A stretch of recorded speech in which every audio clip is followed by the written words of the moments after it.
Muito bem, bom dia a todos e a todas. Então, vamos começar sem perda de tempo. Esse material que eu estou apresentando para vocês, ele vem da minha atuação como coordenador do PIBID, de Física e Matemática da UF. A gente fez um ciclo de seminários, são 3 horas que eu vou tentar reduzir aqui para uma. Eu cortei muita coisa para que caiba em 1 hora, né?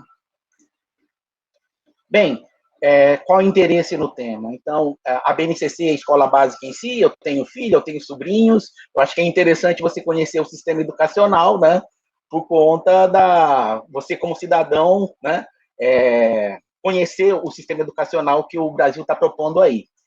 Outro item de interesse é por conta da BNC Formação, a gente que trabalha nas licenciaturas vai ter que fazer uma reforma da licenciatura à luz da Base Nacional, né, então é um outro motivo, né? A residência pedagógica em si, no próprio edital da residência pedagógica, está escrito que um dos objetivos da residência pedagógica é justamente que o trabalho com a BNCC, pensando na BNCC, subsidie, né, as reformas na licenciatura.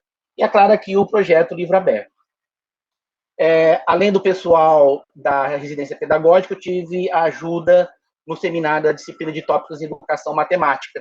Então, nessa disciplina, um trabalho final é um seminário, e todo mundo aí estudou uma ou outra referência sobre ensino por competências, né? Uma das referências, essa revista Pátio, parece ser uma revista conhecida no meio educacional, e eu trago aqui até uma tirinha que está no final dessa revista, cuja a temática era competências no currículo. E aqui o diretor pergunta por que os professores estão todos aqui na aula de ensino fundamental 1, né? Os professores dizem que é melhor eles fazerem a escola básica de novo para tentar aprender o que significaria ensinar por competências, né? E a revista traz aqui também, né, ó,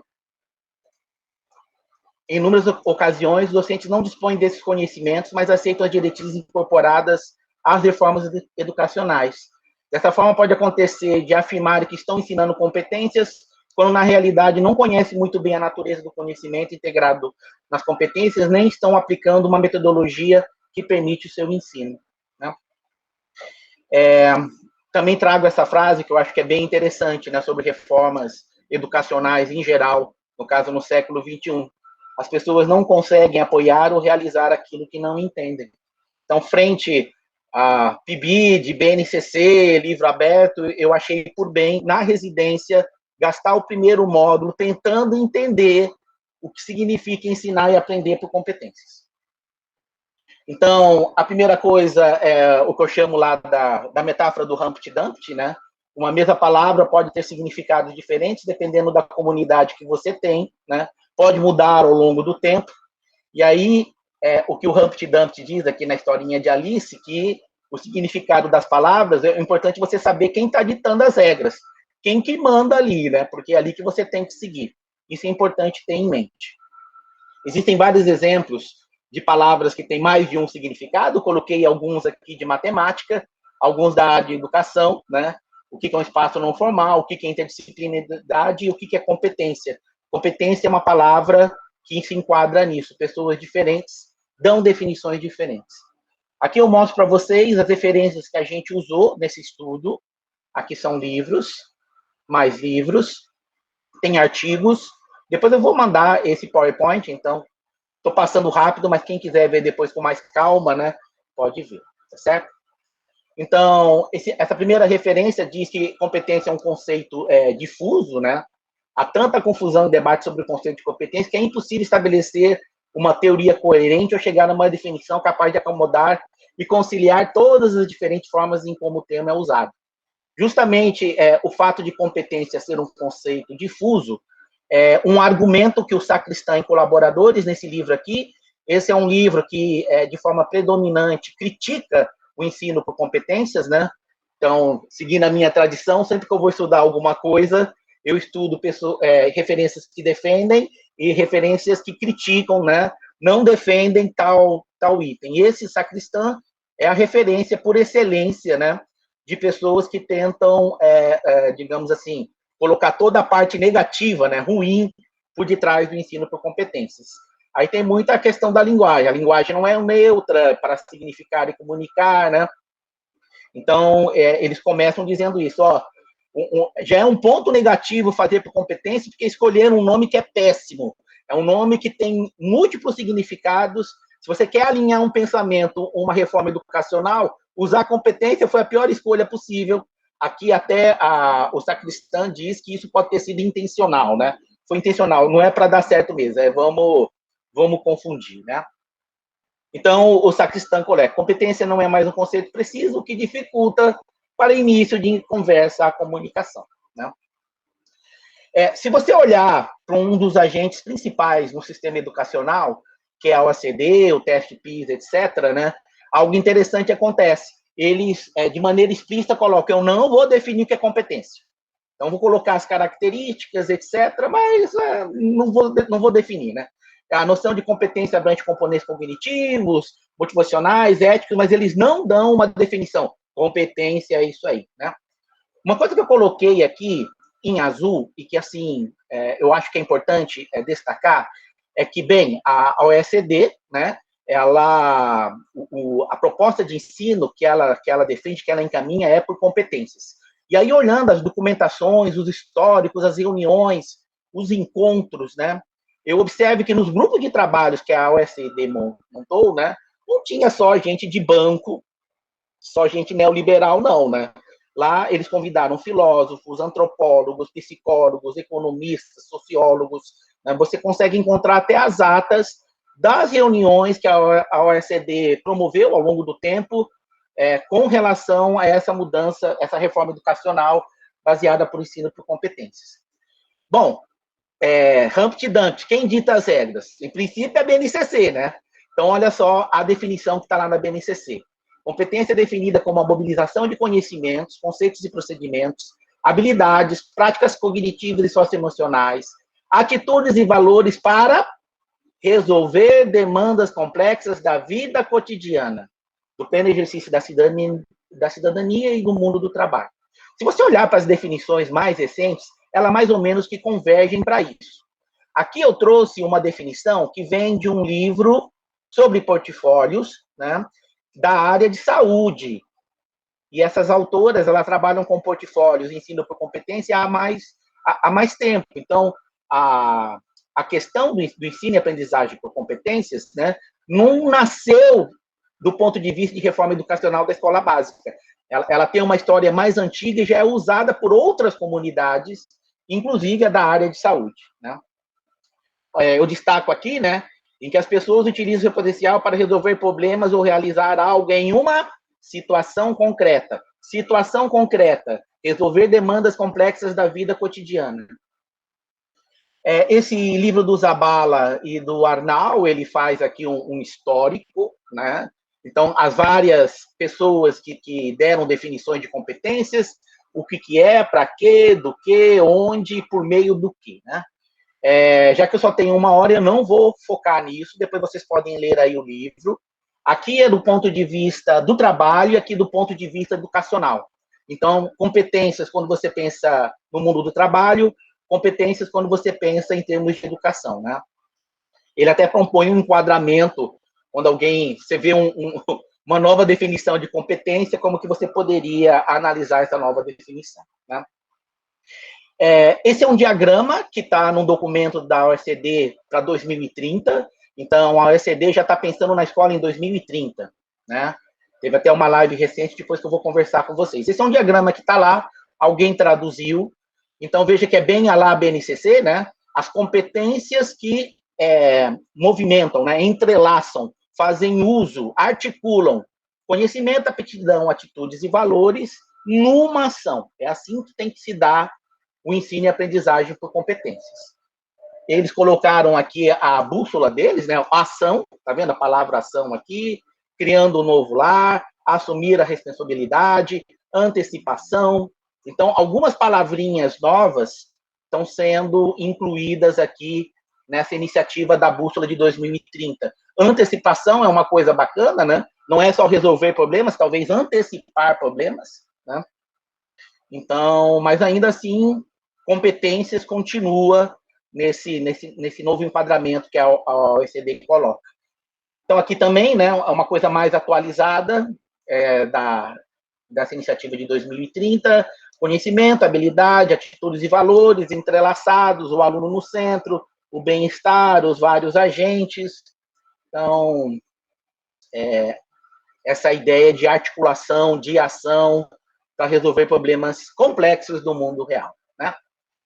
E aí, a história é essa, né? Você tem várias definições, a própria BNCC tem uma definição, né?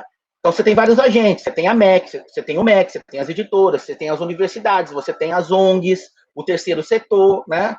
E aí, aquela história, né? Quem está ditando as regras? Né? Quem dita as regras acaba pegando, né? Então, aliás, na revista Pátio, há esse quadrinho aqui. O real problema é que quem define a tarefa e demandas e como elas são definidas. Falou, ó, revista Pátio é um paralelo com o princípio do Humpty Dumpty, né? Então, as editoras estão aí, elas estão colocando livros, os livros vão atingir escolas, professores que não têm a mínima ideia, né? Aliás, deixa eu comentar, no início das atividades com residência, conversando com os residentes, conversando com os preceptores das escolas, conversando com os colegas, a BNCC ainda não chegou nas escolas. As escolas estão completamente desarticuladas, não têm a mínima ideia do que significa aprender, ensinar e aprender por competências, né? Assim, escuridão total, sendo que em 2022 já vai começar a implementação total, né? Então, é meio alarmante que ainda a BNCC não chegou nas escolas, não chegou. As pessoas estão muito confusas, não se articulam, né? Bem, então, assim, vocês vão ter que acreditar em mim, né? Podem ler lá as referências, que se você olhar para muitas referências, e principalmente para as mais recentes dentro da educação, o que há de comum nas várias definições? A primeira é essa: o ensino e aprendizagem por competências tem que se dar por uma ação em uma situação concreta para resolver problemas complexos da vida real, mobilizando conhecimentos, atitudes e valores, né? As definições convergem para isso, né? Tem novidades, que é a inclusão das habilidades não cognitivas. Então, se você comparar com os PCNs, eu diria que essa é uma grande novidade, né? E uma pergunta que eu coloco aqui, assim, né? Tem conhecimentos, habilidades, valores e atitudes devem andar sempre juntas, né? Eles dizem que olhar cada uma separada não tem o mesmo efeito de você olhar elas atuando juntas, né? Então, o todo é maior do que a soma das partes. Não adianta olhar cada parte separadinha, né? Essa interação, o pessoal diz que cria um fenômeno emergente, né? Você tem um sistema multiagente que, pela interação, cria um padrão, né? Emerge um padrão que é a ensino e aprendizagem por competências. Essa questão de ação é interessante. Eu estou lendo esse livro aqui, que são as habilidades cognitivas que você precisa para o século XXI. Não é um cara que está da comunidade de educação, de ensino, da escola básica, de reformas educacionais. É um neurocientista. E aí, um dos capítulos dele, ele coloca, se chama a ação, né? E ele trata nesse capítulo justamente qual é a importância da ação, né? Então, eu vi como a leitura é uma fonte primária para adquirir conhecimento, mas alguns teóricos argumentaram que o objetivo final da aquisição é a ação. Adquirimos conhecimento para usá-lo, e usá-lo normalmente requer a execução de ações. Eu gosto quando eu vou para dois lugares diferentes, né, bem diferentes, e eles acabam convergindo, né? Isso dá robustez e eu sinto confiança naquilo que está sendo tratado, né? Bom, isso que é ensinar e aprender por competências, é a definição. Agora eu vou trazer aqui também, de forma resumida, resumir bastante aqui o que as pessoas dizem sobre por que você deveria ensinar e aprender por competências e por que você não deveria ensinar e aprender por competências. Então, a primeira é essa: a escola convencional se mostrou já ineficiente para formar pessoas competentes para agir no mundo racional e autônomo do complexo cenário natural, econômico, social, cultural e atualidade. Ou seja, o modelo atual está ruim, está muito ruim. As pessoas dão argumentos, né? A desistência na escola, a questão da depressão dos alunos do ensino médio, etc. Então, está ruim, tem que mudar, vamos mudar. Porque, sim, favorece uma aprendizagem para a vida, com foco para a vida, favorece o desenvolvimento integral do aluno. Integral é uma outra palavra que tem múltiplos significados, né? aqui é entendida como do ponto de vista holístico, né, completo, obriga o sistema educacional e o currículo a serem organizados em função das demandas sociais, que aqui é para a vida, né, leva a uma crescente e necessária individualização da ação educacional. Então, você pensar nos projetos de vida, nas necessidades de cada aluno, na medida do possível, e leva a enfrentar a necessidade de uma reprofissionalização docente. Ele diz que essa reforma, esse choque, né, um choque, a ruptura, leva o professor a pensar sobre o seu papel na educação, né? É um mero expositor, é um agente facilitador. Então, quando você tem essas rupturas grandes, né, no sistema educacional, isso é uma oportunidade para as pessoas reavaliarem os seus papéis no sistema educacional. Por que não?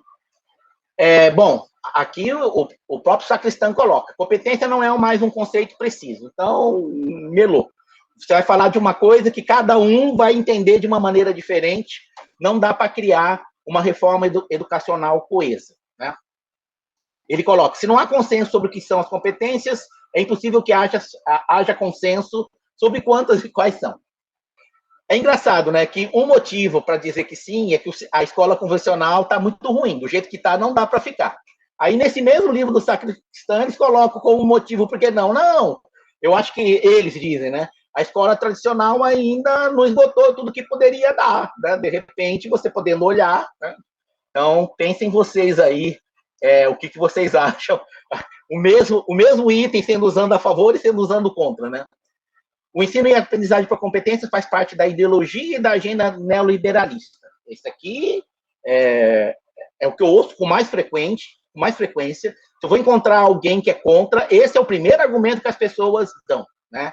E eu lembro que se você olhar para o histórico de como o ensino e a aprendizagem por competências nasceu, cresceu e está como está envolvendo não só bancos, não só pessoas neoliberais, tem acadêmicos de várias áreas, né? Tem Chomsky da área de linguística, tem o Brunner da área de educação. Então, assim, esse meu estudo relativizou um pouco essa crítica. É claro que o pessoal do terceiro setor, o pessoal neoliberalista, é claro que eles têm intenção em tudo, né? Mas não é só isso, nasceu disso, é só disso aí. A minha visão mudou com esse estudo, né? Outra coisa é o seguinte, né? É a questão de que as competências, o que se propõe de princípio são competências previsíveis. E o que você deveria ter é preparar o cidadão para coisas que são imprevisíveis, né? Então, essa é uma crítica para não fazer por competências. É claro que o próprio defensores do ensino por competências já reconfigura o modelo e falam em metacompetências, que são as competências que permitem você ganhar competências de acordo com a novidade, de acordo com a situação imprevisível que você tem em mãos. Mas é uma crítica que o livro do Sacristã coloca, né? Essa crítica, eu acho ela muito pertinente, está lá no livro do Sacristã também, sem considerar os outros elementos do universo escolar, infraestrutura da escola, gestão, validação docente, formação de professores, a abordagem por competências ou qualquer outra abordagem ou qualquer outra reforma curricular não terá o efeito desejado. Então, a crítica que você está focando só nessa parte de competências, né? A escola é muito maior do que isso. E se você não olhar de forma integrada, levar cada perna, fortalecer cada perna, a coisa vai dar errada, está condenada a fracassar, né? Tem essa, né? São um dos grandes instrumentos do ensino e aprendizagem por competências, da formação no sentido comum das populações para conseguir o consentimento e ajudar a perpetuar o status quo. Então, é muita fumaça e não está atacando os problemas, o ensino e aprendizagem por competências, né? É para, digamos, a população achar que está havendo mudanças, mas essas mudanças elas não atacam os problemas reais, como esse do parágrafo de cima, e, na verdade, o pano de fundo é manter o status quo. Educação matemática crítica, né? Aqui eu coloquei o texto completo, mas eu não vou ler tudo, né? O que ele coloca é assim, cara, essas reformas, a reforma para o ensino por competências, não leva os professores juntos, né? Na hora que você pensa uma reforma educacional, em geral, você não leva os professores juntos, né? Então, por exemplo, você não pensa a formação de professores juntos. É como está acontecendo agora. Surgiu a BNCC, teve toda uma discussão, e aí você vai fazer uma BNC formação depois, a posteriori, para calibrar os novos professores. Então, você fica com essa sensação de que os professores se formam já para um sistema novo. A formação dele já caducou, né? Então, o que acontece? Os residentes mesmo, eles vão se formar, né? E vão se deparar com um sistema educacional cujo a abordagem, o estudo, né? A experimentação durante a formação dele foi mínima, praticamente zero, né? Daqui 4 anos tem uma outra reforma curricular da licenciatura, vem uma outra reforma da escola básica, e você sempre anda defasado, né? Então, essa parte desse capítulo do livro do Sacristã, ele fala bem disso. Olha, você tá ruim. Ensino por competências começou errado porque não trouxe os professores juntos, né? E ele também critica, né? Essas reformas curriculares impõem, né, colocam uma camisa de força no que o professor tem que fazer, o que ele tem que dizer, onde ele começa, onde ele termina, né? Você não dá liberdade para a prática docente do professor, né? Bom, porque sim, porque não? Isso aqui é eu que trago, né? Já é lei, então, porque sim, porque é lei. É claro que você pode cumprir a lei ou usar uma ideia nova, que é a insubordinação criativa. Você fala, cara, quer saber? Ó, não vou fazer, não. Eu assumo as consequências, mas não vou fazer isso, não. Não acredito no ensino-aprendizagem por competências, vou fazer diferente, né? Essa é uma questão, então. O ensino hoje está realmente crítico, né? Então, não sei o que vocês acham com relação àquele argumento usado contra ou a favor, né? Então, de fato, teria que mudar, né? Ou a gente não deu o tempo necessário para o ensino atual, né? A pergunta que eu coloco aqui, já pensando também numa próxima reforma, né? Conhecimentos, habilidades, valores, atitudes, aspectos socioemocionais, etc., entraram aqui, né? A minha pergunta é se existem outros componentes que a gente não viu, é sempre assim, né?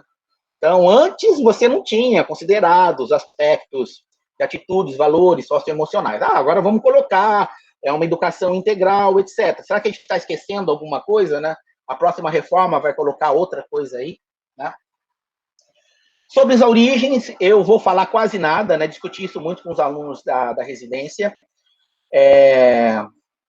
O que eu vou colocar e destacar é o capítulo 2 desse livro aqui, que ele trata da história da BNCC, né, como a BNCC evoluiu no Brasil, foi feito por essas duas pesquisadoras, uma acho que já foi secretária de Educação Básica, não me lembro qual, acho que é a Tereza Pontual, né?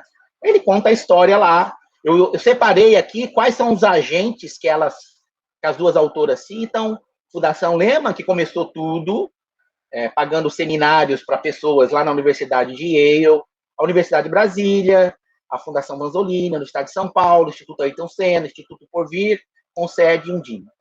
E aqui, no tempo no tempo aqui de 1 hora, eu resolvi escolher isso aqui para destacar. Nesse texto dela, ela coloca assim, é uma frase repetida.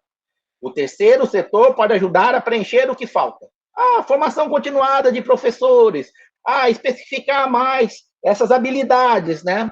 Então, ela sempre coloca assim, isso não está bem feito, mas é o terceiro setor. Isso não está bem feito, mas o terceiro setor pode ajudar. E as universidades, né? Certo?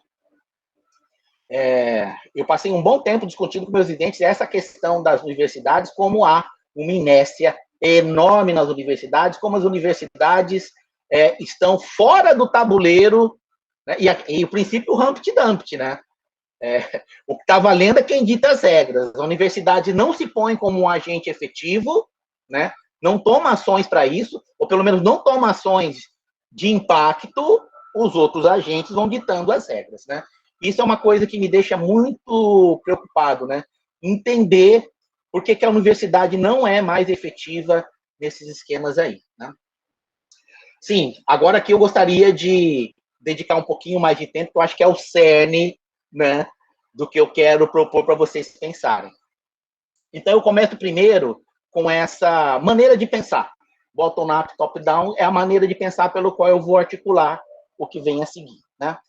Essa maneira de pensar bottom-up, top-down, eu aprendi com pessoas que trabalham com eventos, essas coisas criativas, de museu, lá na época da Casa SESI Matemática.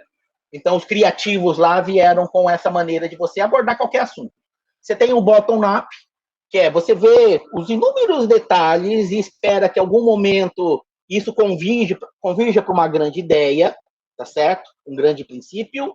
Ou você tem a maneira top-down, que é você tem os grandes princípios e depois você vai ver o que você tem que fazer no nível com mais detalhes para conseguir aquele grande objetivo. Um exemplo que eu trago para vocês é a alfabetização, para vocês tentarem entender esse esquema bottom-up, top-down. Eu fui alfabetizado na maneira bottom-up.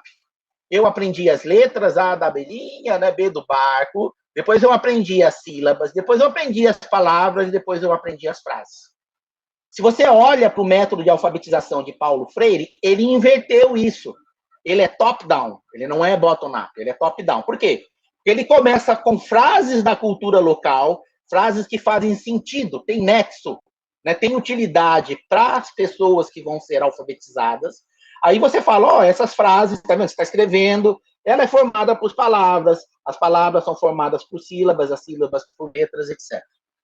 Então, uma interpretação é que o método de alfabetização de Paulo Freire foi pegar o método de alfabetização que era tradicional, bottom-up, e mudar para top-down. Eu queria falar em Gestalt, né? Esse aqui é um desenho famoso, tem esses quadrinhos A e B, eles têm tons de cinza, tá certo? Que vocês devem estar vendo com tons de cinza diferentes, mas de fato eles são iguais, né? Então, esse é um exemplo de bottom-up, top-down, do ponto de vista de percepção visual. Então, o bottom-up seria você olhar cada elemento individualmente, né? Você olha primeiro para os detalhes, para depois compor o todo da cena. O que a teoria de Gestalt diz é que a nossa percepção visual é top-down. Você olha primeiro para o todo. É o todo dessa cena que faz você enxergar o fundo cinza de A diferente do cinza fundo de B, né? Se você imprimir isso aqui, recortar A, recortar B, tirar dessa cena e colocar um do ladinho do outro, você vai ver que é o mesmo tom de cinza. Então, outro exemplo, bottom-up, top-down, né? E a minha leitura é assim, antes da BNCC, você tinha os conteúdos de cada disciplina, e aí tentaria ver, bem, esses conteúdos se aplicam, se mobilizam para resolver que tipos de problemas, né? Para mim, o ensino e aprendizagem por competências trazida pela BNCC inverteu esse fluxo. Não é bottom-up, é top-down.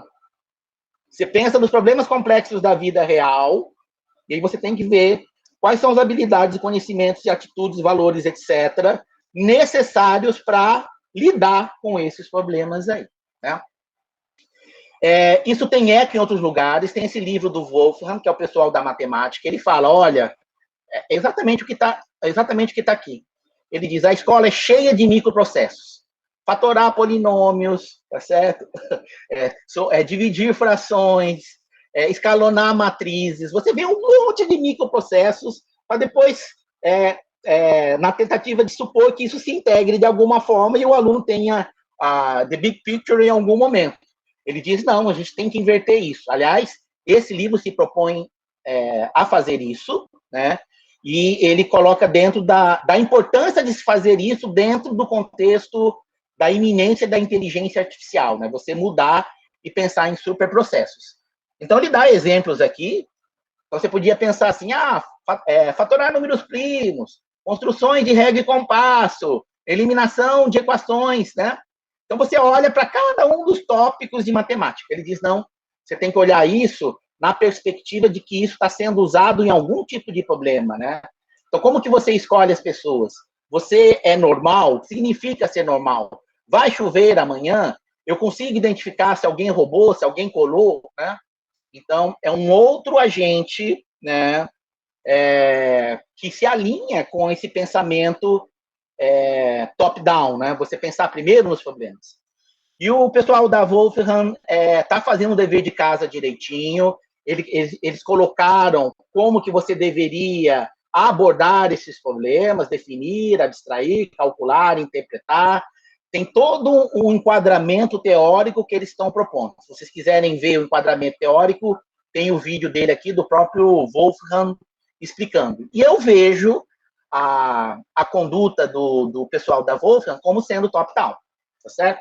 Aliás, quando eu li isso aqui, estava lendo o livro do Wolfram, eu falei, isso aqui nada mais né, do que a metodologia dos 3 atos do Dan Meyer, que também é top-down, na minha opinião, tá certo?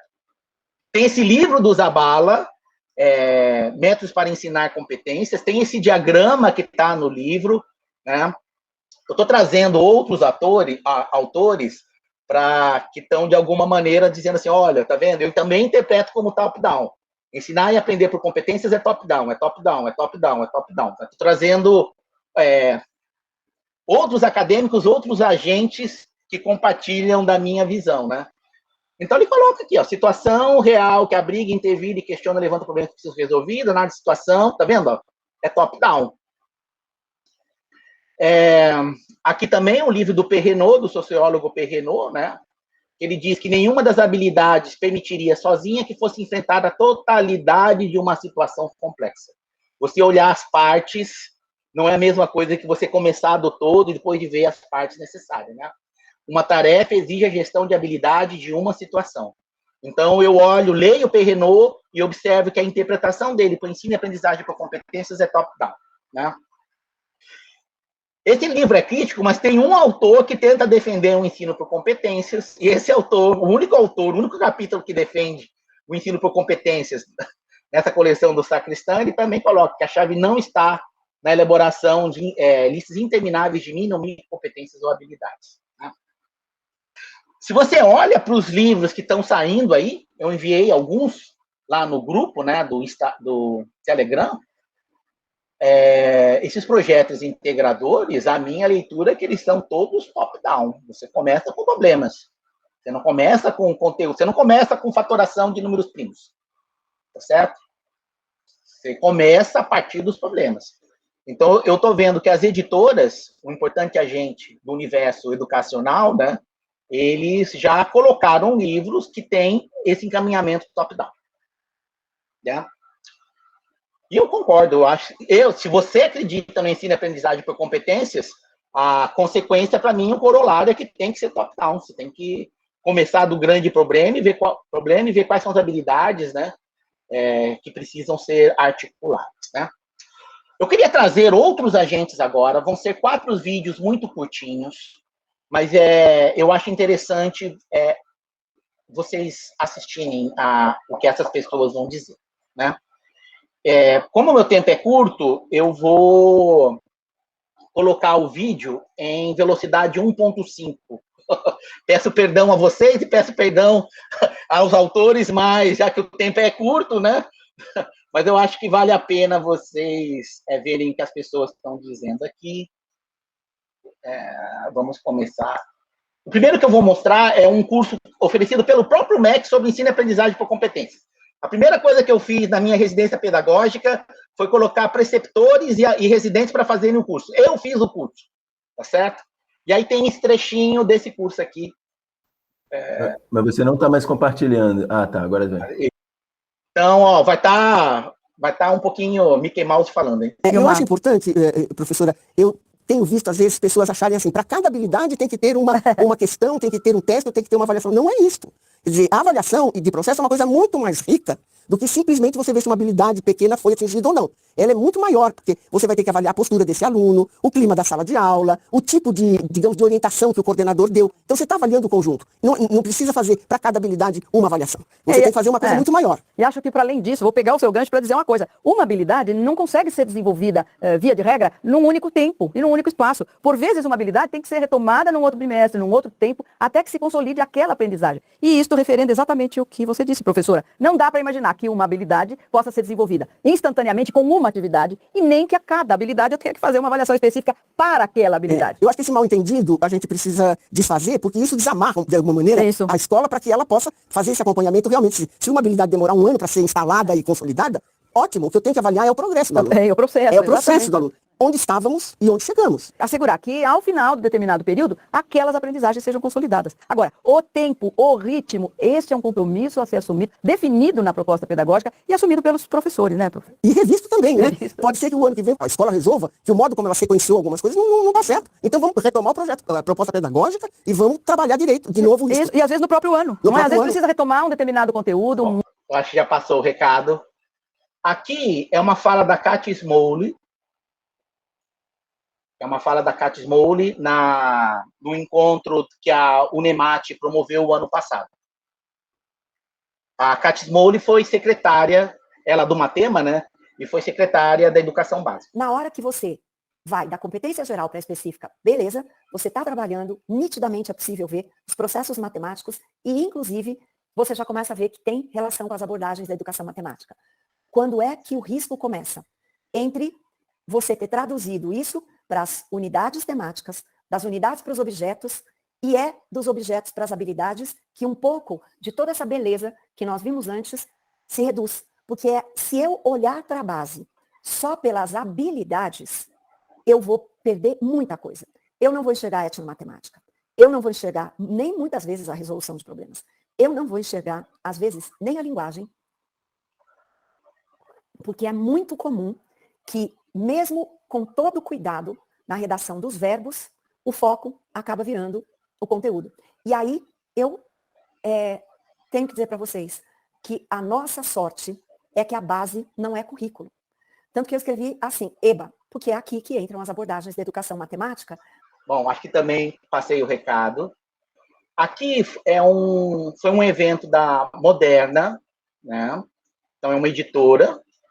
A editora, o terceiro setor, está oferecendo, digamos, formação para os professores, né? Coisa que as universidades não estão, né? Trazem as pessoas, conversam, lives. Vamos lá. Aqui quem fala é o Eduardo Deschamps, que já foi membro do Conselho Nacional de Educação, né? Então, é um ator importante, um agente importante no sistema educacional. Bom, sobre os projetos integradores, né, Sol?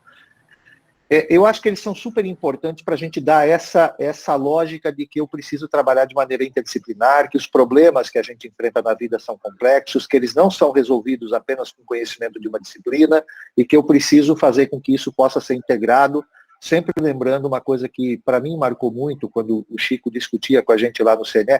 Gente, eu tive o prazer e a honra de ficar 4 anos assistindo aula com Chico Soares, Maria Helena, né, com Mozart lá no âmbito do CNE. Então, eu que sou engenheiro, aprendi muito da área pedagógica, tendo esse privilégio de estar de camarote, podendo discutir esses tópicos todos com vocês, né? Mas ele sempre colocava várias coisas super relevantes, né, dessa questão dos projetos integradores ou da questão da interdisciplinaridade. Os problemas são complexos, a forma como eu vou lidar com eles são complexas. Eu preciso tratar os problemas dessa maneira. Não dá para ser de maneira disciplinar, não dá para ser de maneira isolada. Óbvio que eu preciso do conhecimento disciplinar, mas eu preciso agora integrar eles na preparação para a vida, porque a gente não resolve problema abrindo caixinha e dizendo, agora eu vou utilizar o conhecimento de física, agora eu resolvo esse problema só com conhecimento de química ou só com conhecimento de matemática. Eu, na verdade, integro vários conhecimentos para poder, a partir das habilidades, desenvolver o que eu preciso desenvolver para a solução. Então, a tese do projeto integrador tem isso. É óbvio que ele pode se configurar, se eu ainda entender, muitas escolas estão optando por manter componentes curriculares disciplinares. Esse modelo que o Chico tem, que está nesse texto, que é por temas, tá? Para mim, é o modelo onde a gente deveria evoluir para ele. Talvez muitas escolas não se sintam preparadas para trabalhar com ele nesse momento, mas é o modelo que nós deveríamos colocar como objetivo para poder trabalhar a parte da formação geral básica do ensino médio, talvez com uma transição por áreas do conhecimento no primeiro momento, mas muitas escolas ainda estão ainda muito desconfortáveis, elas querem fazer uma transição utilizando a questão dos componentes disciplinares, componentes curriculares por disciplina. Então, nesse caso, é importante que o projeto integrador ele pode se configurar, por exemplo, como um componente curricular, como muitas escolas de ensino médio integral, né, em tempo integral, utilizavam, tá? Ou eu posso trabalhar com um projeto integrador como uma metodologia, como uma prática que vai integrar aquilo que está sendo trabalhado pelos meus professores, que vão, então, cada um deles contribuir com esse processo. Agora, alertar, o Chico sempre disse que trabalhar com a questão de, digamos assim, de tentar quebrar as habilidades por disciplina, para depois tentar trabalhar com habilidade diária, não é a mesma coisa. Isso é uma coisa que se entrelaça. Eu posso quebrar objetos de conhecimento, mas eu vou ter que entrelaçar eles para o desenvolvimento das habilidades. Não é justa posição. Não é ficar pegando um pouquinho daqui, um pouquinho dali, um pouquinho dali, e achar que, dando essas três coisas, eu desenvolvi aquilo que está colocado lá. Então, o projeto integrador pode ser um espaço para esse desenvolvimento, que se eu evoluo, por exemplo, para um projeto, para um currículo por temas, como está lá no texto do Chico, obviamente eu vou trabalhar por projetos. Eu não preciso nem falar em projeto integrador, porque o projeto de um tema já é um projeto integrador, né? Bem, eu interpreto aqui como conselho, ó, trabalhe top-down. Por fim, eu vou trazer a fala do colega Matias, né, num evento que ele fez para a Fundação Getúlio Vargas. Então, no curso que eu organizei aí na FGV, dentro dessa série de webinários, eu falo sobre práticas pedagógicas, sobre experiências, como que os professores podem compor as suas práticas pedagógicas. Eu dei exemplo, nesse curso, de duas abordagens. Uma que eu chamei de abordagem longitudinal e uma que eu chamei de abordagem transversal. A abordagem longitudinal, pensando agora no professor que pega a Base Nacional Comum Curricular, olha as habilidades, ou pega o currículo do seu estado, ou, enfim, o currículo do seu município, ou o livro didático, e há um apontamento de alguma habilidade da BNCC, ou do currículo, enfim, ele normalmente, a abordagem longitudinal, ela se dá nesses termos, quer dizer, ele vai buscar desenvolver, entendendo a habilidade como uma prática que se dá em torno de algum objeto de conhecimento. Normalmente o professor imagina, eu vou falar sobre esse objeto de conhecimento e eu vou fazer um desenho, ou uma revisão, ou uma visitação sobre esse assunto, e a gente vai trabalhar depois problemas, em seguida, quase como que um domínio de aplicação dessa teoria previamente apresentada, para consolidar essas habilidades. Então essa seria a abordagem longitudinal, é aquela mais comum da escola. A escola funciona não em termos da base, mas do que já vinha acontecendo em relação ao SAEB, por exemplo, anteriormente. Isso está mais eu diria que essa abordagem é muito mais afim ao fluxo convergente e à organização dos materiais didáticos, que está mais alinhada com a própria divisão e organização dos materiais. E aí, o que eu quero colocar, que muito me preocupa, é que diante dessa tradição longitudinal que a gente tem, de abordagem, de construção dos conteúdos, de organização dos materiais didáticos, como a gente desenvolve as competências gerais? Isso é uma coisa que é um desafio que se coloca pela gente, que a transformação digital vai cumprir um papel fundamental na minha forma de ver. Qual é a grande questão? As competências gerais, por exemplo, elas falam sobre a questão do conhecimento historicamente construído, a questão da cultura, a gente fala sobre o pensamento crítico, a gente fala sobre criatividade, a gente fala sobre a capacidade de argumentar, a gente fala sobre a questão da empatia, de se colocar no lugar do outro. E a gente tem uma organização relacional, já que permeia a escola, muito centrada no professor, quase que no monólogo, quer dizer, essas relações já quase que falidas já da sala de aula tradicional, centrada no professor, onde não há, de uma maneira geral, direcionamento de práticas pedagógicas, onde os estudantes possam conversar entre si. Então, como a gente vai conseguir, dentro de uma tradição longitudinal, de uma relação de sala de aula concentrada no professor, conseguir desenvolver a capacidade de diálogo, de argumentação, de crítica e de criatividade, se a gente não proporciona espaços para os estudantes pensarem, refletirem, conversarem, dialogarem, criticarem, né?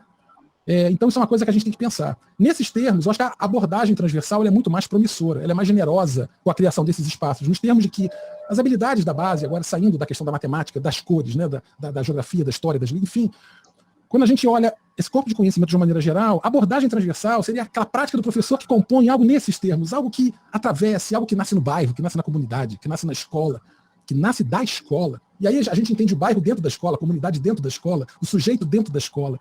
Então, talvez essa abordagem transversal, ela se configura por ações divergentes, mais amplas, e que usam tecnologias. Eu vou falar sobre isso. Rompem encapsulamentos, essas gaiolas epistemológicas da matemática, da história, enfim, e promovem articulações. E não articulações no nível interdisciplinar. Articulações na questão de outras dimensões além da cognitiva, na dimensão intrapessoal, na interpessoal. Bem, deixa eu voltar para a minha apresentação. Cadê aqui? Google Meet.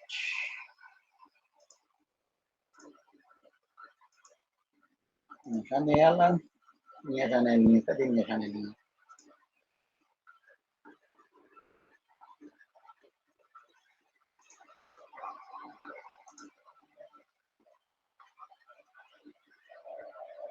Sim.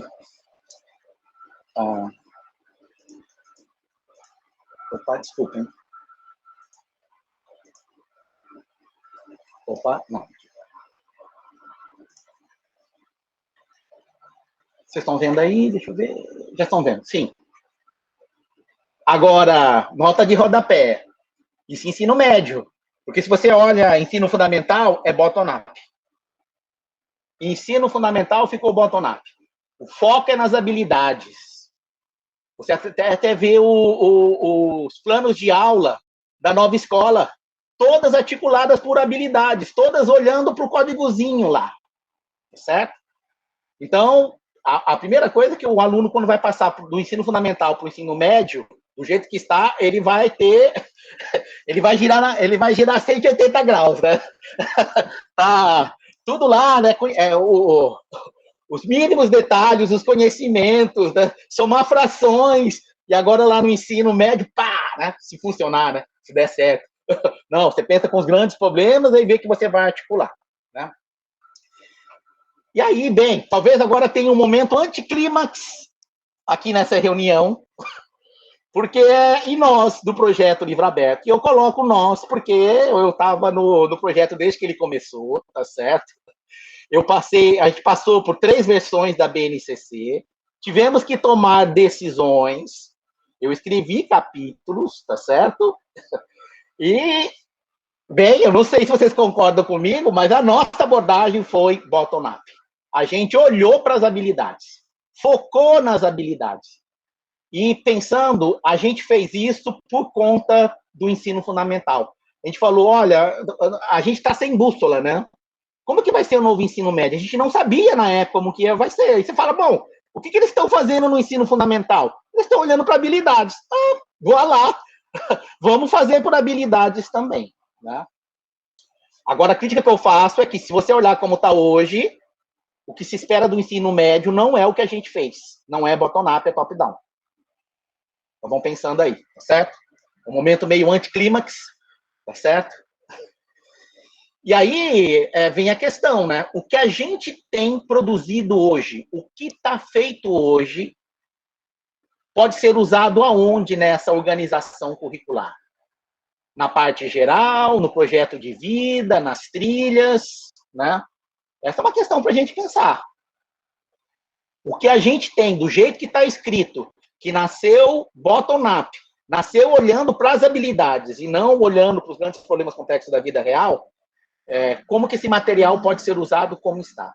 É uma pergunta, né? Eu vou aproveitar meu tempinho final para falar sobre os problemas complexos da vida real. Se você olhar lá para a definição de competências, você resolver problemas complexos da vida real, articulando valores, atitudes, conhecimentos, etc, etc, etc. Essa história de vida real, né, ela ganha o imaginário popular. Vou mostrar aqui para vocês um videozinho da Porta dos Fundos.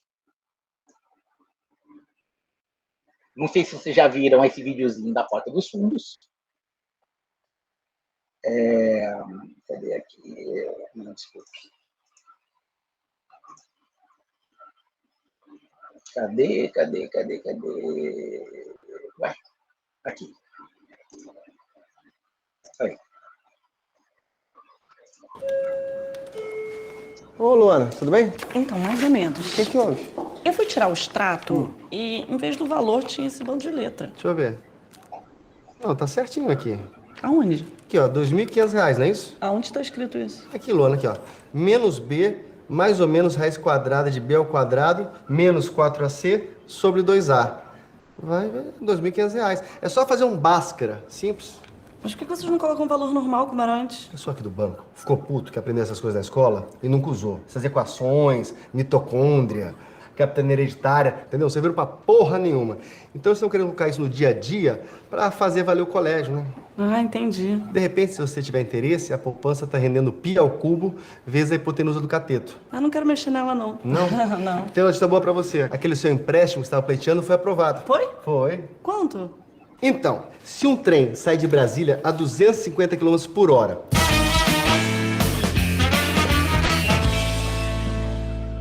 Luana, tá aqui o seu cartão.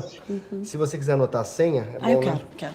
Sim. A senha é o peso do gás hélio em estado líquido, Peso do gás. Hélio em estado líquido, mais o número de afluentes do rio Amazonas, menos X. Rio qual? Amazonas. Rio Amazonas. Amazonas é com Z. Então, assim, né? A sátira aí. Você muda a realidade para que a escola seja útil, porque a escola não se adapta à realidade, né? Então, a crítica aí é que você tem que mudar a realidade. Vamos mudar a realidade para que você veja aplicações da escola. Então, assim, o que eu queria fazer com vocês nesse tempinho final é justamente pensar um pouco sobre o que significa resolver problemas complexos da vida real, né? Articulando as atitudes, valores, conhecimentos, né? Opa! Tem esse do Charlie Brown também, depois vocês assistem, né? Aqui também desse livro, A Desordem da Educação Matemática, que ele diz que, olha, você como adulto, você reconhece que muito daquilo que você passou na escola, de fato, não serviu para nada, e apesar disso, você obriga seus filhos a passarem pelo mesmo sistema, né? É uma roda que se alimenta em si mesma, né? Bom, o que as pessoas entendem por problemas complexos da vida real? Queria trazer isso para vocês observarem. Isso aqui foi uma pesquisa do professor Tujá, no Rio Grande, em Porto Alegre, sobre aplicações da matemática. Design, determinar espaço amostral, engenharia física, gráfico de percentagem, modelagem, horário, outros, compras. Nenhum não respondeu, não sabe, quase um terço. Isso são problemas complexos da vida real? Essa é a percepção de alunos que terminaram o ensino médio, fizeram todo o arco escolar. E o melhor que eles conseguiram fazer sobre a utilidade da matemática é isso aí, ó. Esses são os problemas complexos da vida real, na opinião desses alunos, né? Uma aluna minha da especialização fez isso com alunos do 6º e 7º ano. A gente perguntou para os alunos quais são as aplicações de números, geometria e gráficos fora da escola. Então, você tem compras, você tem contas, você tem brincadeiras. Em geometria, vou chamar a atenção aqui, né? Medida, brincadeiras, olha lá, a escola pela escola. Tiveram 8 alunos do 6º ano e 9 alunos do 7º ano que disse que a aplicação de geometria fora da escola é passar dever para a irmã, passar dever para o irmão. A aplicação de geometria na escola se dá pela própria geometria e não com uma aplicação por fora, né? E você vê, bom, são alunos do 6º e 7º ano, esses são os problemas complexos da vida real, né? Eu fiz uma pesquisa de orelhada. Então, eu criei um formulário no Google Docs e perguntei assim, né, para os alunos residentes. Coloquei no meu Facebook e perguntei quais são os problemas complexos da vida real. Primeiro, numa esfera familiar ou diretamente ligada à pessoa. Depois eu perguntei assim, a nível de comunidade local, sua escola, por exemplo. Depois, quais são os problemas complexos da vida real universais, que deveriam pegar toda a humanidade, né? Bem, aqui está uma sistematização. Quando você olha para a questão pessoal e familiar, é questão financeira, é questão de trabalho. Quando você olha para a questão assim, de problemas regionais, vem a questão de segurança e saúde, e em termos globais, são questões ambientais. Convergir mais ou menos para isso. As respostas dadas aqui, por alunos do ensino médio, adultos, diferem um pouco lá dos alunos do 6º e 7º ano, porque são genéricas, do tipo, é problema financeiro. Não é que nem os alunos do 6º e 7º ano, que são específicos. Eu uso números, porque no meu joguinho lá do videogame, fulaninho tal, eu faço aquela soma. Aqui não, é genérico, né? São preocupações genéricas, não é do tipo, eu tenho um financiamento de carro que eu não sei como pagar, porque as respostas nenhuma foram específicas. Eu achei isso curioso, né? Então, a primeira pergunta é, será que as pessoas têm consciência dos problemas que realmente lhe afetam? Se pressupõe que é resolver problemas complexos da vida real. As pessoas sabem, têm consciência dos problemas, né? Há mais pesquisas estruturadas sobre isso. E aqui, lá no livro do Perrineau, tem uma coisa que ele indica, né, que ele diz assim, eu acho que ele tem um observatório das práticas sociais e da vida das pessoas. Então, eu imaginei que existem pessoas, os sociólogos, que ganham a vida olhando para a sociedade e vendo quais são as necessidades quais são os problemas que, de fato, a sociedade tem. Então, se você vai pensar em problemas complexos da vida real, não seria interessante conversar com sociólogos, né?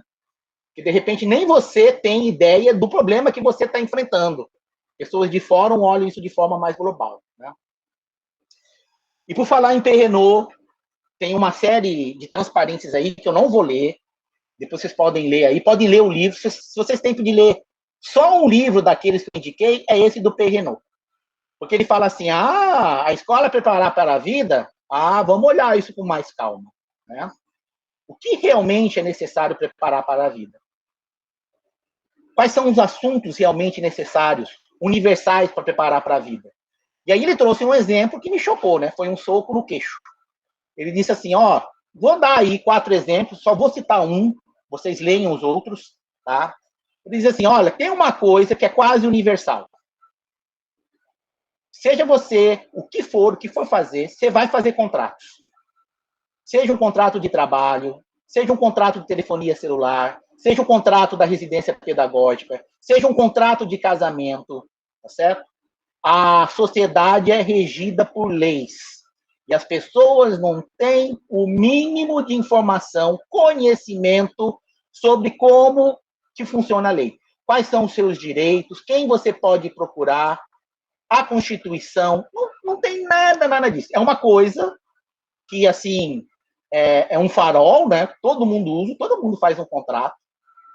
Volta e meia, alguém vai ter que procurar um advogado ou um procurador em algum momento, né? Ou reclamar no PROCON por conta de coisas abusivas. Às vezes nem sabe que o PROCON existe, né? Então, assim, o Renault, como sociólogo, ele tem uma leitura de mundo, de necessidades, assim, que as pessoas têm, que eu, de fato, concordo com ele. A gente está meio cego para esses problemas da vida real, né? Então, assim, eu recomendo, tá aqui um apanhado do livro, melhor é ler o livro mesmo, né? Então, ele até dá coisa assim, se você quiser olhar por disciplina, eu digo aí coisas que as disciplinas são importantes para a vida real e as disciplinas não estão dando. Mas eu não vou falar sobre isso, né? Outras disciplinas ausentes que seriam interessantes para um cidadão, em geral, para o dia a dia, né? Então, isso eu não vou passar, vale bem a leitura. Vou voltar um pouquinho para o Wolfram, né? Porque ele tem os exemplos de problemas da vida real. Então, ele está fazendo o dever de casa direitinho, ele tem um enquadramento teórico, ele está testando isso na Estônia, tá certo? E é claro que, por exemplo, ele dá alguns exemplos de graça. Se você quiser outros exemplos, aí você tem que pagar, né? Tá querendo ganhar um pouco de dinheiro em cima disso. Então, assim, os exemplos são super calibrados. Tem a parte do professor, tem a parte do aluno, o que acontece, quais são as referências. E ele diz assim, olha, vocês têm que me ouvir porque eu trabalho no ramo de matemática aplicada, tá certo? Há mais de 30 anos. Eu conheço os vários setores da indústria, do comércio, eu sei onde é a matemática aplicada. Se é matemática na vida real, você está falando com a pessoa certa, porque os nossos softwares é usado pelas empresas, né? É usado em educação. Então, a gente tem um know-how, por favor, me ouçam. É assim que ele coloca no livro dele, as credenciais dele. E aqui estão alguns exemplos. Mas é aquela história, né? Será que você consideraria isso como um problema da vida real para um cidadão em geral, né? Como que você modela um furacão, né? Órbitas da Terra, quais são os padrões de trânsito em Nova York, né? Então, não sei. Será que isso faz parte do... Será que isso engajaria as pessoas? É uma outra pergunta, né? O fato de um problema, você está resolvendo um problema do complexo do mundo real, isso automaticamente engaja os alunos? Eu diria que não. Eu não sei se todo mundo estaria interessado em estudar como que você identifica a digital de uma pessoa, né? Então, tem vários exemplos. Tem o vídeo dele explicando aí, está sendo aplicado na... Aqui, sim, né? Olha só, você não quer resolver problemas? Existem habilidades e competências específicas para resolver problemas do mundo real. E ele faz o dever de casa direitinho, ó. o que ele chama de outcomes, né? Definir a questão, abstrair para uma forma computacional. Aí ele coloca, ó, se você quer confiança em abordar novos problemas, essa é uma competência. Então, quais são as habilidades, quais são os outcomes que você tem que ter para isso? Ter confiança em abordar novos problemas. Modelagem matemática. Ele fez o dever de casa e ele colocou habilidades e competências para resolver problemas complexos do mundo real.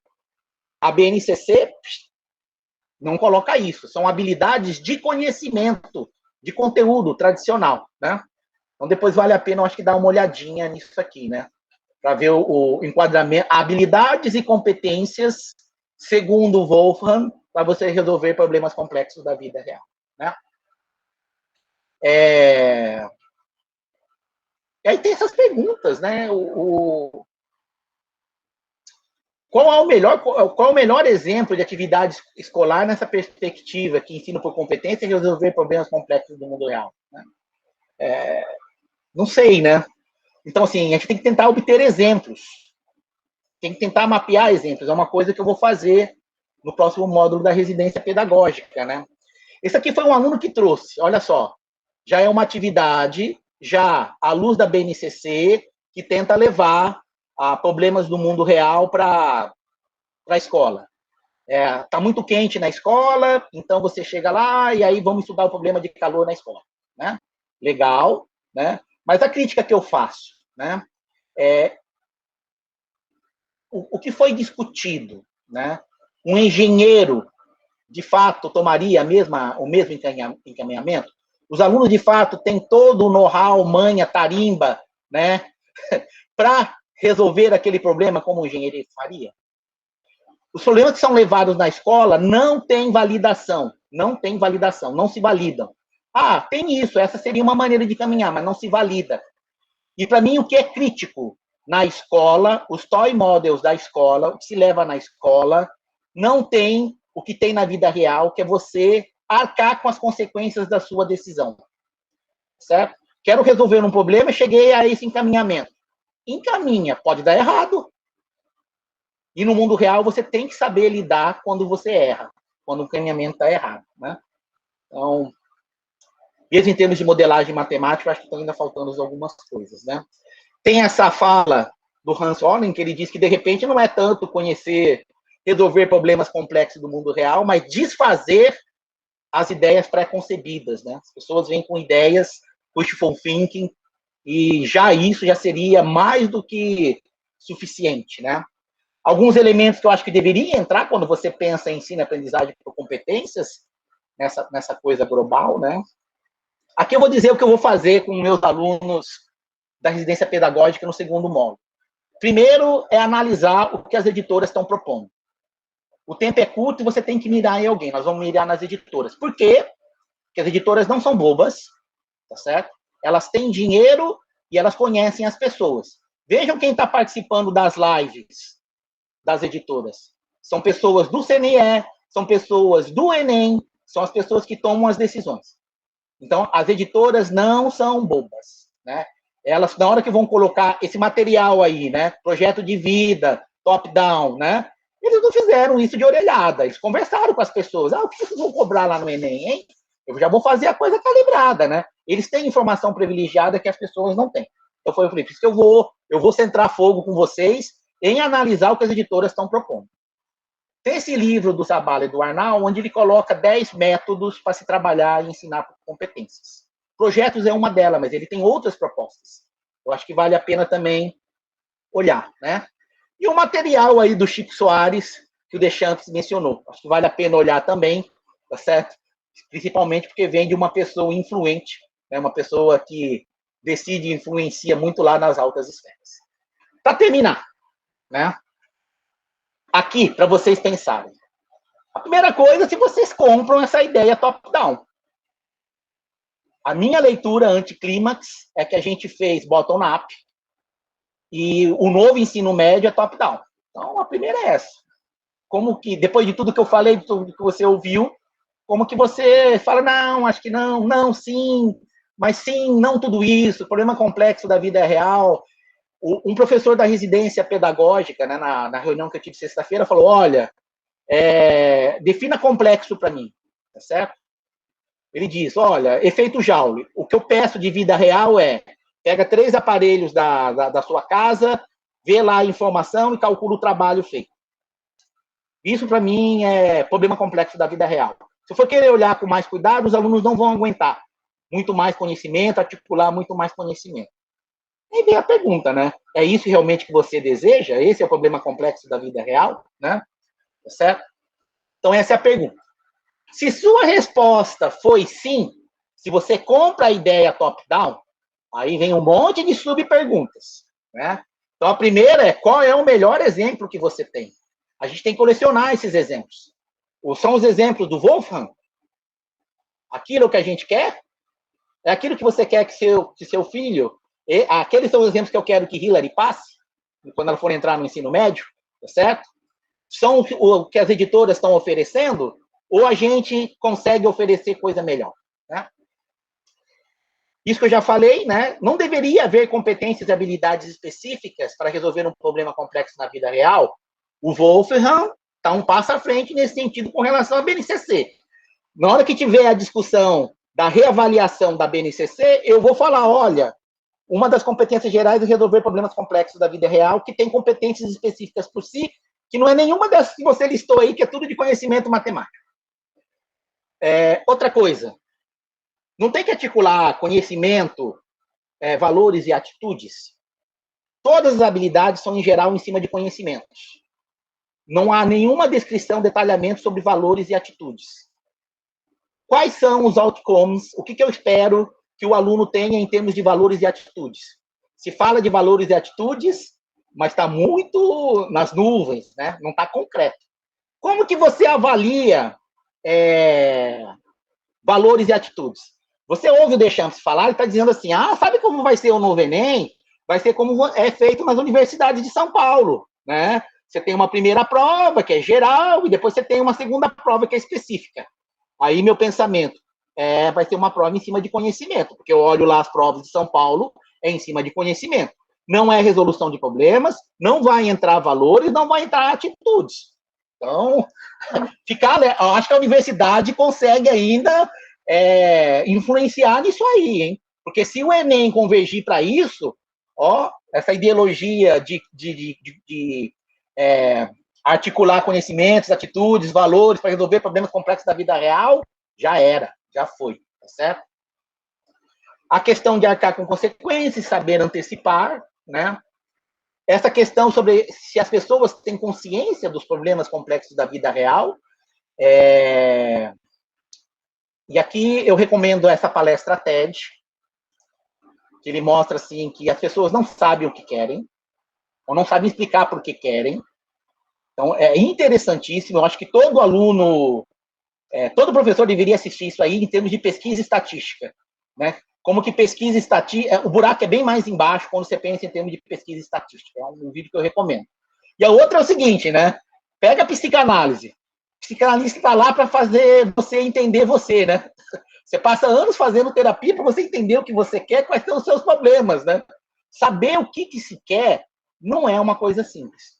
Autorrelato, então você vai confiar no autorrelato dos alunos. Eu acho que o meu problema é esse, meu problema é esse, meu problema é esse.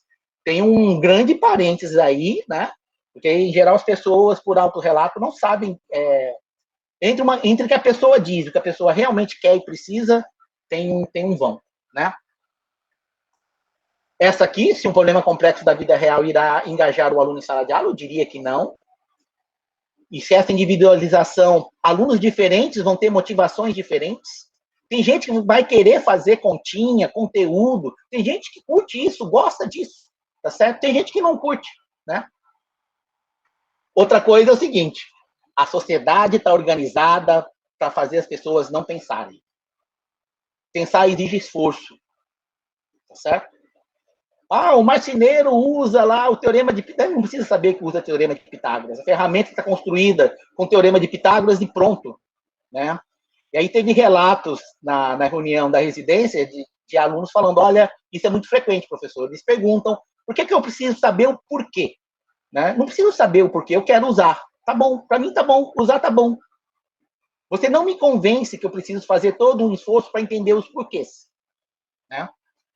Então, eu não sei se pensar automaticamente em problemas complexos da vida real vai resolver. Tem até esse livro, né? Não me faça pensar. E aqui, né? Se vocês estão comprando top-down, a minha interpretação é que um grupo de professores de matemática só da escola básica e da universidade não é suficiente. É uma coisa integrada. Deveria ser uma equipe multidisciplinar. Teria que ter um sociólogo. Mudou o jogo. E aí eu pergunto, eu acho que as editoras têm tudo isso. As editoras têm tudo isso. Elas têm dinheiro para isso. Elas conversam com as pessoas certas. Conversam direto com o Perrenot. Paga o Perrenot para dar assessoria. E aí, por onde que vai? Quais são os problemas legais aí, né? Quais são os problemas proeminentes? Né? E essa questão das metacompetências, né? Isso aqui é um brainstorm de coisas que eu acho que a gente poderia fazer e não vi mapeada nos livros, né? Metacompetências. Para finalizar, já indo para os últimos momentos, né? Em geral, você tem que terminar up, né? Mas eu estou terminando down, né? Cheio de dificuldades e problemas. Tem gente que estuda a questão da transferência. Porque tem aquela história. Você vai aprender por competências resolvendo um problema complexo na vida real. Tá. Mas, assim, no dia a dia são outros problemas. Ah, muito bem. Será que o que você aprende numa situação vale para outra? É uma questão. As pessoas dizem, não, aprende metacompetências, que é como que você ganha competência na medida que precisa. É uma linha. A outra tenta investigar, né? Será que, de fato, a aprendizagem num contexto vai para outro? Então, tem toda uma área da educação. Esse é um artigo prototípico, né, da área, que é essa questão de como que você aplica em outros lugares que você aprendeu. E aí tem todo um esqueminha bacana, né? Domínio de conhecimento. Então, camundongo versus rato, biologia versus botânica, biologia versus economia, ciência vezes história, ciência vezes arte. Então, como uma coisa que você aprendeu super específico das diferenças entre camundongo e rato, isso tem um efeito num lugar completamente, num domínio de conhecimento completamente diferente. A questão da analogia, né? Do contexto físico, se você está aplicando na mesma sala da escola, na mesma sala na escola, aí você mudou de sala, foi para outra turma, né? Você foi para o laboratório, aquilo que você aprendeu na escola, aí você aplica em casa, ou aquilo que você aprendeu, você está aplicando na praia. Então, tem todo um estudo para ver o quanto que essas coisas se transferem, né? E até onde eu estudei, as coisas não são muito boas.